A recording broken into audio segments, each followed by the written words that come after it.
সকালের কলকাতার বাতাসে এক ধরনের উত্তেজনা ছিল সেদিন। শহরের পুরনো স্কুল মাঠটা যেন একটু অন্যরকম লাগছিল।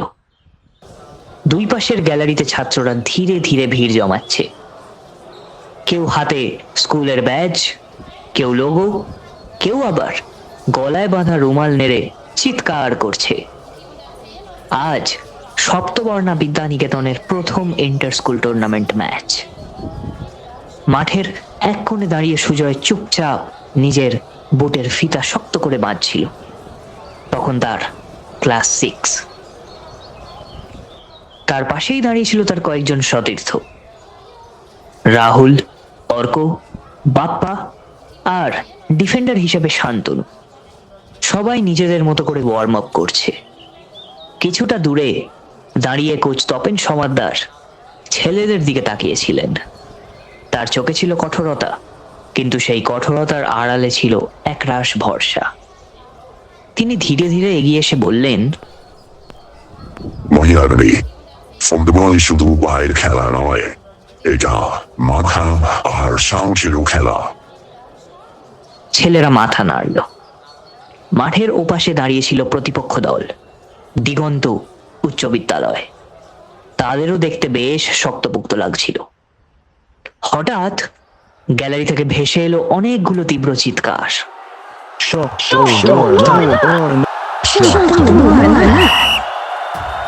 রেফারির বাঁশি বাজলো, খেলা শুরু হলো। প্রথম কয়েক মিনিটেই বোঝা গেল ম্যাচটা সহজ হবে না। দিগন্তের মিডফিল্ডার দেবাশিস বলটা নিয়ে দ্রুত এগিয়ে এলো। একটা লম্বা পাস দিল সে ডান দিকে, কিন্তু শান্তনু ঠিক সময়ে ট্যাকেল করে বলটা কেড়ে নিল। গ্যালারি থেকে হাততালি উঠল তখন। শান্তনু বলটা এগিয়ে দিল অর্কের কাছে। অর্ক আবার একটা ছোট্ট পাস দিল সুজয়ের দিকে। সুজয় বলটা পায়ে নিয়েই একটু থামলো। তার সামনে তখন দুজন ডিফেন্ডার দাঁড়িয়ে। এক মুহূর্তের জন্য যেন সময় থেমে গেল। তারপর হঠাৎই সে বলটা একটু ডান দিকে ঠেলে দিল। ডিফেন্ডার ভুল করলো তখন। সুজয় ফাঁক পেয়ে দৌড়ে উঠল। গ্যালারি তখন গর্জে উঠেছে। সে বক্সের কাছে পৌঁছে একটা জোরালো শট নিল। বলটা সোজা গোল পোস্টের দিকে ছুটে গেল, কিন্তু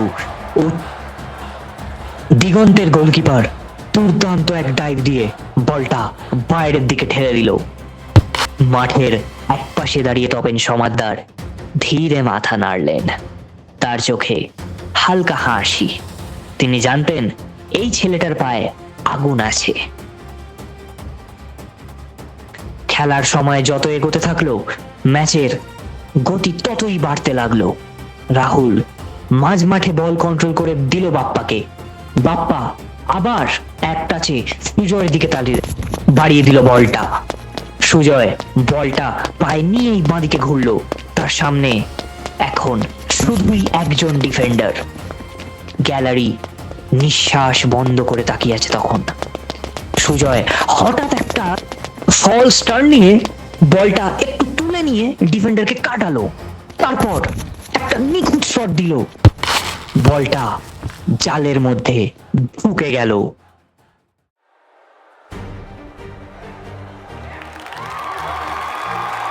মাঠ কেঁপে উঠল চিৎকারে। গ্যালারি থেকে হাজার হাজার গলা একসাথে চেঁচিয়ে উঠল, গোল! রাহুল আর অর্ক ছুটে এসে সুজয়কে জড়িয়ে ধরল। তপেন সমাদ্দার দূর থেকে হাততালি দিলেন, কিন্তু তার চোখে তখনও সেই একই শান্ত দৃষ্টি। কারণ তিনি জানতেন একটা গোল নয় শুধু, এটা একটা শুরু। হাফ টাইমে স্কোর ছিল 1-0। ছেলেরা মাঠের এক কোণে দাঁড়িয়েছিল, কারণ বুক ওঠানামা করছে কারুর, কেউ আবার হাঁটুতে হাত রেখে নিঃশ্বাস নিচ্ছে। তপেন সমাদ্দার ধীরে ধীরে তাদের মাঝখানে এসে দাঁড়ালেন। তিনি খুব জোরে কথা বললেন না, শুধু বললেন, প্রথম বইটা হয়েছে ঠিকই, কিন্তু ম্যাচ এখনো শেষ হয়নি। মনে রাখবে, শেষ বাঁশি বাজা পর্যন্ত খেলা বাঁচি। তাই সবাই এখনো যেরকম করে খেলছিলে সেভাবেই খেলো। সুজয় চুপচাপ মাথা নাড়ল। তার বুকের ভেতর তখন গোল করার উত্তেজনা ধুকপুক করছে। রেফারির বাঁশি আবারও বাজলো। দ্বিতীয়ার্ধ শুরু হলো। দিগন্ত উচ্চ বিদ্যালয় যেন নতুন শক্তি নিয়ে মাঠে নেমেছে। মিডফিল্ডার দেবাশিস বলটা নিয়ে দ্রুত এগিয়ে এলো। একটা লম্বা থ্রু পাস দিল সে তাদের স্ট্রাইকার সৌম্যর দিকে। সৌম্য বলটা নিয়েই বক্সে ঢুকে পড়লো। গ্যালারি নিঃশ্বাস বন্ধ করে তাকিয়ে আছে তখন। শান্তনু পেছন থেকে ছুটে এসে ট্যাকেল করলো, কিন্তু বলটা ততক্ষণে শর্ট হয়ে গেছে। বলটা সোজা জালে ঢুকে গেল। স্কোর 1-1। মাঠের এক পাশে দাঁড়িয়ে থাকা দিগন্তের ছাত্ররা তখন লাফিয়ে উঠল আনন্দে। সপ্তবর্ণার ছেলেরা কিছুক্ষণ চুপ করে দাঁড়িয়ে রইল। সুজয় বলটা তুলে নিয়ে মাঝ মাঠে দাঁড়ালো। তার চোখে তখন অদ্ভুত এক জেদ। খেলা আবারও শুরু হলো। মাঝ মাঠে বল নিয়ে রাহুল এগিয়ে গেল। সে একটা পাস দিল অর্কর দিকে। অর্ক আবার বলটা ঠেলে দিল সুজয়ের সামনে। সুজয় বলটা পায়ে নিয়ে দ্রুত দৌড় শুরু করলো। তার সামনে এখন দুজন ডিফেন্ডার। একটা ফেন্ট করলো সে ডান দিকে। ডিফেন্ডার ভুল করলো। সুজয় হঠাৎ বাঁদিকে ঘুরে গেল। গ্যালারি তখন গর্জে উঠেছে, কিন্তু ঠিক তখনই পেছন থেকে একটা শক্ত ট্যাকেল এলো। সুজয় মাটিতে গড়িয়ে পড়ল। রেফারির বাঁশি।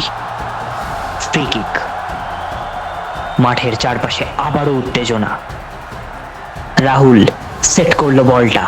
সুজয় একটু পেছনে দাঁড়ালো। রেফারি হাত তুললেন।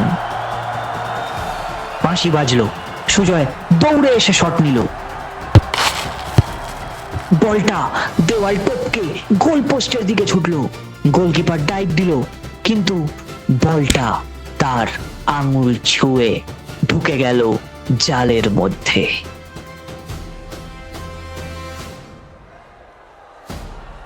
গ্যালারি যেন বিস্ফোরিত হলো।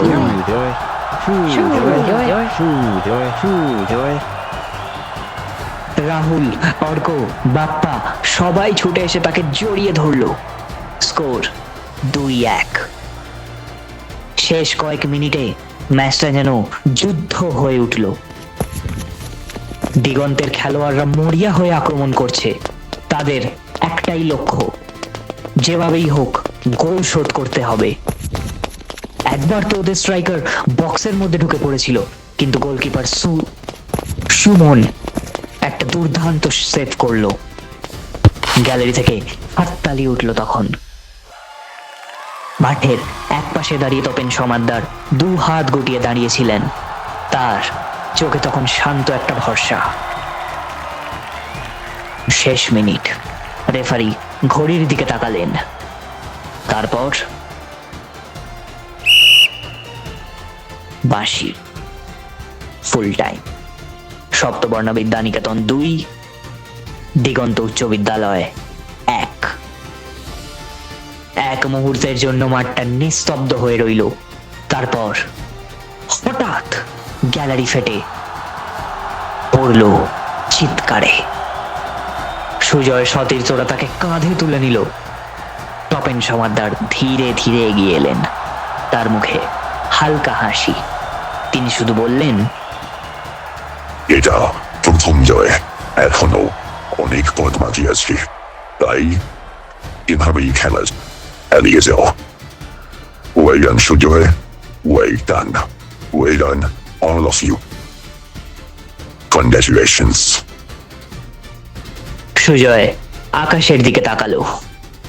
তার বুকের ভেতর তখন একটাই অনুভূতি, আজ সত্যি তার আসল যাত্রা শুরু হলো।